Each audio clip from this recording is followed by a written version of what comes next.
السلام علیکم، میں ہوں زمان صافی اور آپ دیکھ رہے ہیں ہسٹری آف پاکستان کی 10ویں قسط۔ یہ دور ہے 1977 کا اور تحریک نظام مصطفیٰ کے نتیجے میں پاکستان پر ضیاء الحق کی حکومت قائم ہو چکی ہے۔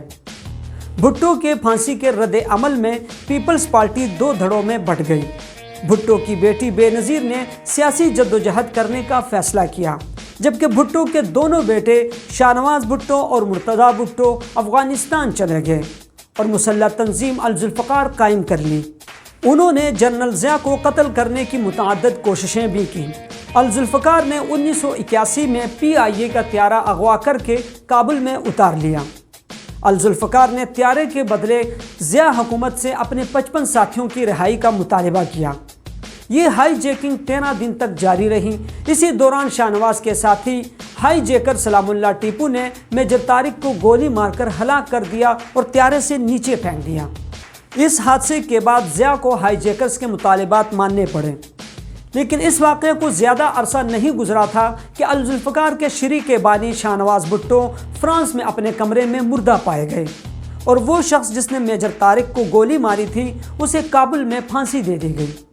ضیاء الحق نے پہلی تقریر میں 90 دن کے اندر انتخابات کروانے اور اقتدار جمہوری حکومت کو منتقل کرنے کا وعدہ کیا تھا، لیکن پھر تاریخ نے دیکھا کہ ضیاء الحق کے 90 دن میں دراصل 11 سال اور 42 دن چھپے ہوئے تھے۔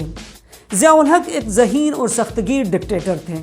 ذہین اس طرح کہ انہوں نے جنرل ایوب کے انجام سے سبق سیکھتے ہوئے آرمی چیف کا عہدہ تا دم مرگ اپنے پاس رکھا، کیونکہ جنرل ایوب کے عہدہ چھوڑنے پر نئے آرمی چیف جنرل یحییٰ نے ان کی چھٹی کروا دی تھی۔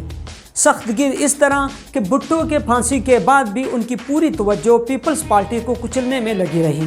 پیپلز پارٹی کے کارکنوں کو سرعام کوڑے مارے گئے۔ جب بے نظیر بھٹو کی والدہ قذافی اسٹیڈیم لاہور میں کارکنوں سے ملنے آئی تو ان پر بھی لاٹھی چارج کیا گیا۔ اس لاٹھی چارج سے نصرت بھٹو کو سر پر شدید چوٹیں آئیں، لیکن گنگارام ہسپتال میں ڈاکٹروں کو ان کے فوری علاج سے روک دیا گیا۔ بروقت علاج نہ ہونے کی وجہ سے نصرت بھٹو کے دماغ کو شدید نقصان پہنچا اور آخری عمر میں وہ اپنی یادداشت کھو بیٹھی۔ بے نظیر بھٹو کو بھی 1984 میں جیل سے نکال کر جلا وطن کر دیا گیا۔ صرف پیپلز پارٹی ہی نہیں، ضیاء الحق نے صحافت کو بھی زنجیروں میں جکڑے رکھا۔ فوجی افسران اخبارات میں جاتے اور چھپنے سے پہلے تمام خبروں کا جائزہ لیتے۔ اگر کوئی خبر ضیاء حکومت کے خلاف ہوتی تو اسے نکال دیا جاتا، اسی لیے اکثر مساوات خالی شائع ہوتے۔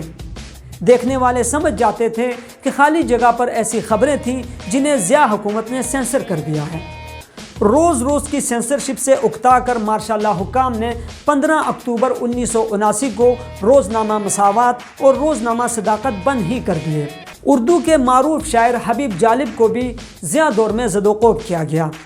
حبیب جالب نے ضیاء امریت کے خلاف کئی نظمیں لکھیں۔ ظلمت کو ضیاء، سر سر کو صبا، بندے کو خدا، کیا لکھنا کیا لکھنا۔ جہاں ضیاء الحق پیپلز پارٹی کو کچلنے میں مصروف تھے، وہیں ان کے نئے سیاسی اتحادی بھی پیدا ہو رہے تھے۔ پنجاب میں ظہور الہی اور نواز شریف ان کے مضبوط اتحادی تھے۔ ضیاء الحق پر الزام ہے کہ انہوں نے سندھ میں لسانی عصبیت کو ہوا دی اور پیپلز پارٹی کو کچلنے کے لیے مہاجر قومی مومن کو کھڑا کیا۔ ضیاء الحق کے دور میں پہلی بار سرعام پھانسیاں دینے کا رواج شروع ہوا۔ اس حوالے سے ایک اہم واقعہ لاہور میں پیش آیا۔ لاہور کے تاجر احمد داؤد کے اکلوتے بیٹے اعجاز عرف پپو کو زیادتی کے بعد قتل کر دیا گیا۔ جنرل ضیاء کے حکم پر اعجاز کے قاتلوں کو کیمپ جیل لاہور کے باہر پھانسی پر لٹکا دیا گیا۔ اس منظر کو لاتعداد لوگوں نے دیکھا۔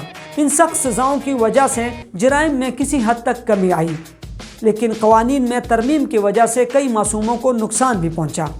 سائیوال میں ایک 13 سال اندھی لڑکی کو زیادتی کا نشانہ بنایا گیا، لیکن جج نے اسے 4 گواہ نہ پیش کرنے پر کوڑوں کی سزا سنا دی۔ تب آسما جہانگیر نے اس لڑکی کا مقدمہ لڑا اور 6 ماہ بعد اسے بری کروا لیا۔ پاکستان کی کہانی کے سنسنی خیز واقعات کا سلسلہ جاری ہے۔ ضیاء الحق کی کہانی بھی ابھی ختم نہیں ہوئی۔ اگلی قسط میں ہم آپ کو دکھائیں گے کہ جب خانہ کعبہ پر حملہ ہوا تو پاکستان کے SSG کمانڈوز نے کیا کردار ادا کیا۔ اور یہ بھی آپ کو بتائیں گے کہ جنرل ضیاء الحق نے بھارت کی سرزمین پر کھڑے ہو کر بھارت کو کیا دھمکی دی اور کیوں دھمکی دی۔ یہ سب جاننے کے لیے اگلی قسط ضرور دیکھیے۔ اگر اس ویڈیو نے آپ کے علم میں اضافہ کیا تو تاریخ ضرور بدلے گی۔ سبسکرائب کیجئے، لائک کیجئے اور دوستوں کے ساتھ شیئر کیجئے۔